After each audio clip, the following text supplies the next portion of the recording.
नोटाबंदीला विरोध करणारा देशविरोधी आणि पंतप्रधान मोदींना साथ देणारा आर्थिक स्वातंत्र्य सैनिक असं वादग्रस्त वक्तव्य खुद्द मुख्यमंत्री देवेंद्र फडणवीस यांनी रत्नागिरीमध्ये केलंय। त्याचप्रमाणे 50 दिवस जे मोदींच्या बाजूने उभे राहतील ते भारताच्या नव्या आर्थिक स्वातंत्र्याचे सेनानी असतील, तर नोटबंदीला विरोध करणारे देशविरोधी असतील, अशी टीकाही त्यांनी केली आहे।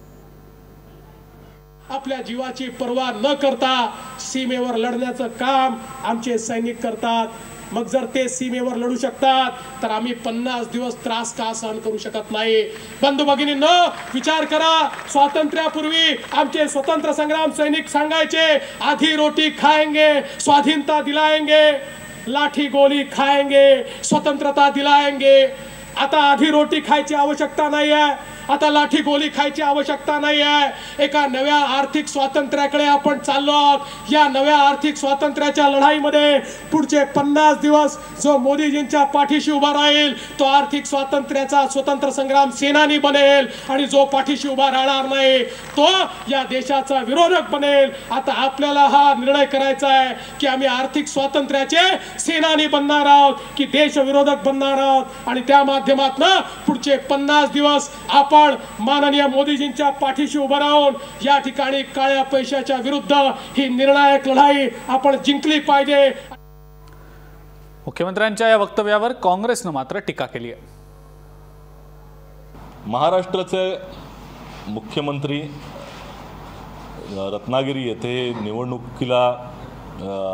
निवडणुकीच्या प्रचारामध्ये जे बोलले ते अतिशय धक्कादायक आहे।